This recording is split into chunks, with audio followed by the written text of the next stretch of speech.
জনস্বাস্থ্যের বিষয়টি এই সরকারের কাছে এরকমই গুরুত্বপূর্ণ একটি বিষয় এবং যে কোনো দায়িত্বশীল সরকারের কাছে গুরুত্বপূর্ণ হওয়ার কথা। আমের সংক্রমণের কারণে যে পরিমাণ রিসোর্স এটার পিছনে আমাদের নিয়োগ করতে হচ্ছে সেটি টিকার তুলনায় হাজারো লাখো গুণ বেশি।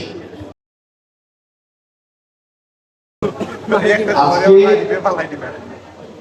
এই দিনে আমাদের এরকম একটি অস্বস্তিকর পরিস্থিতি নিয়ে দাঁড়াতে হয়েছে আমের সংক্রমণের জন্য। এটির জন্য কষ্টের বিষয় হচ্ছে যে গত 2 বছর যদি এই বিষয়টার প্রতি বিন্দুমাত্র নজর দেওয়া হতো পাবলিক হেলথের প্রতি, জনস্বাস্থ্যের প্রতি, তাহলে এরকম বিভিন্ন সমস্যার উদ্রেক হতো। আমরা দায়িত্ব নেওয়ার পরে পরেই ডেঙ্গুর আউটব্রেক দেখেছি, হয়তো সীমিত মাত্রায়, তারপরে আরো আজকে এই যে বিসিজি সহ বিভিন্ন যেগুলি স্বাভাবিকভাবে একটা নির্দিষ্ট বয়সে টিকা দেওয়া হয়, জায়গায় জায়গায় সেগুলির কমতি। এই সমস্ত কারণই হচ্ছে গত 1.5-2 বছরে জনস্বাস্থ্যের প্রতি সব থেকে বেশি অবহেলা করা হয়েছে। আপনারা দেখেছেন যে আজকে প্রধানমন্ত্রী এই হামের সংক্রমণের পরেই এটি নিরোধের জন্য সর্বোচ্চ জোর দিয়েছে। আজকে বাংলাদেশের 14টি জায়গায় এই আনুষ্ঠানিকভাবে হাম রুবেলার টিকা দেওয়া হচ্ছে, 14টি জায়গায়। তার মধ্যে 8 জায়গায় প্রধানমন্ত্রী নিজে এক জায়গায় এবং অপর 7টি জায়গায় 7 জন মন্ত্রী এই টিকার অনুষ্ঠানে যোগ দিয়েছেন। জনস্বাস্থ্যের বিষয়টি এই সরকারের কাছে এরকমই গুরুত্বপূর্ণ একটি বিষয় এবং যে কোনো দায়িত্বশীল সরকারের কাছে গুরুত্বপূর্ণ হওয়ার কথা। কারণ আজকে আমের সংক্রমণের কারণে যে পরিমাণ রিসোর্স এটার পিছনে আমাদের নিয়োগ করতে হচ্ছে সেটি টিকার তুলনায় হাজারো লাখো গুণ বেশি।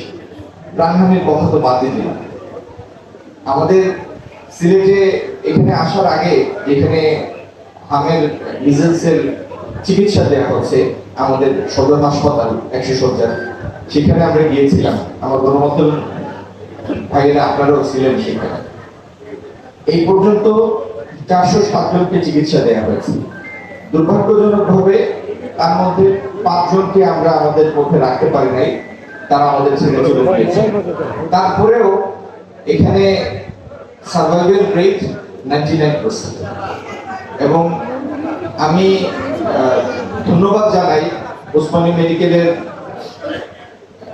হাসপাতালের পরিচালক এবং বিশেষত আমাদের প্রিন্সিপালকে, যে তারা উদ্যোগ নিয়ে 5টি পিআইসিইউ, পেডিয়াট্রিক আইসিইউ বেড তারা 10টি বেড ব্যবস্থা করেছেন এখানে। আমাদের ওসমানী মেডিকেলের অন্য স্বাভাবিক যে আইসিইউ সেটির বাইরে পেডিয়াট্রিক আইসিইউর জন্য 10টি বেড তারা ব্যবস্থা করেছে, ডেডিকেটেড করে দিয়েছে।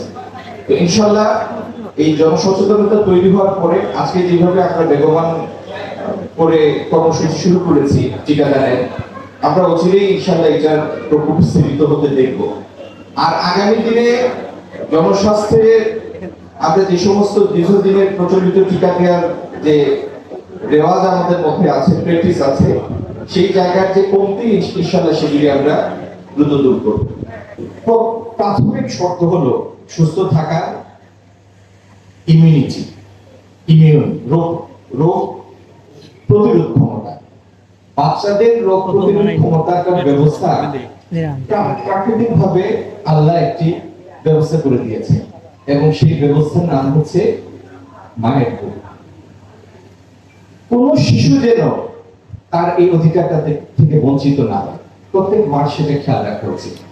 আর এই রোগ প্রতিরোধী ক্ষমতা এই জাতীয় প্রাদুর্ভাব থেকে আমরা আমাদের শিশুদের রক্ষা করতে